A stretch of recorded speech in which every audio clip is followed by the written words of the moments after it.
A woman whose husband is running business away from home is seduced by a fox at home and becomes sick and crazy.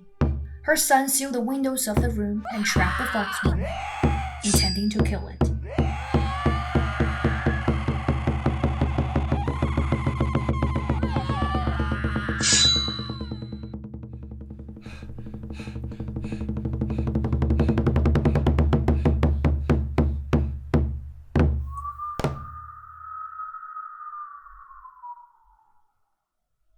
The young boy was very angry for not killing the fox spirit at the moment, but he thought perhaps it would not dare to come again.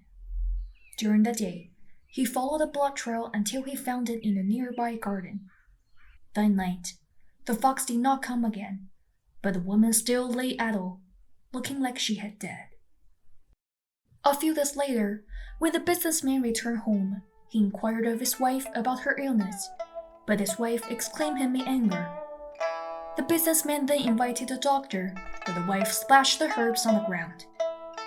The family had to secretly store the herbs in hot water for her to drink, so that she could slowly return to normal. One night, the merchant and his son woke up and find the woman missing again.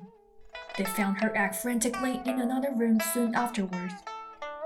Her family had to lock her in their room, but once she ran to the door, the lock would open automatically.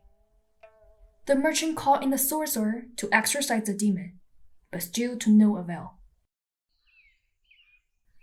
One evening, the son secretly ambushed in the garden he had tracked down, intending to look for the fox. As the moon rose, strange high-pitched voices came from the garden. He saw two men drinking, and the servant, dressed in brown clothes with a long beard, was standing nearby with a jug in his hand. After a while, the two men left, and he then saw the servant bat the moonlight, naked on the rock. His body is human length, but you just can't take the eyes off that long tail he has. One day, the merchant went to the village fair with his son. The son begged his dad to buy a hat for him. It is made of a fox tail. Later, the son stole a little more money from his dad, ran to buy a bottle of white wine, and hid it in a secret place.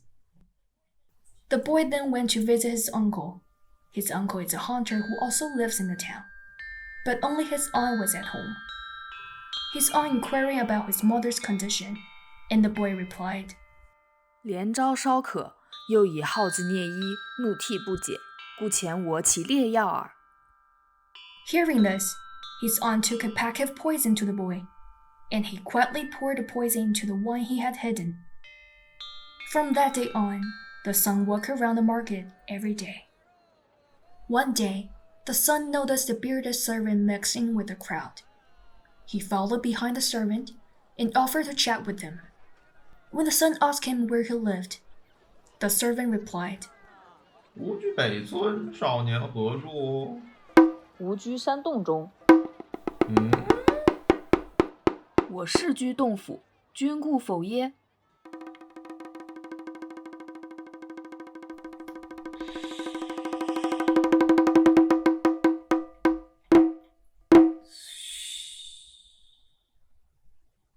我辈混迹人中，但此物犹存，唯可恨耳。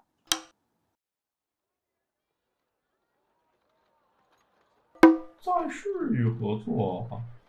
复遣我姑。吾以此来哭，然多贫，故常妾室多。此意亦良苦，但今忧。唉，受主人遣，不得不尔啊。主人依谁？ 东花园两郎兄弟也，一思北国王师傅，一宿东村某翁家。翁家儿大恶，被断为10日负债，今复亡矣。妾之难，不若姑之易。我先姑寄廊下，竟以相赠。我囊中尚有余钱，不愁姑也。哟，吾以为报，岂敢受之啊！我本同类，何尽些虚？暇时尚当与君痛饮耳。 Then the son took the wine which he had hidden and gave it to the servant. That night, The merchant's wife fell asleep peacefully and stopped running out. So the son told his dad the story. His dad was so surprised and followed his son to the east garden. 3 foxes were found dead, 2 in the pavilion and 1 in the grass. The bottle of the wine was left. The dad shook the bottle and found there was still a little wine left in it. The businessman was very happy and asked his son why he didn't read himself earlier. The son said, "The fox spirits are very astute. They will find out if I say it out loud." After that, peace was restored in the merchant's house, but his wife was pathetically thin, and although she retrieved her spirits, she developed a bad cough. Her throat congested with phlegm, and she died soon after.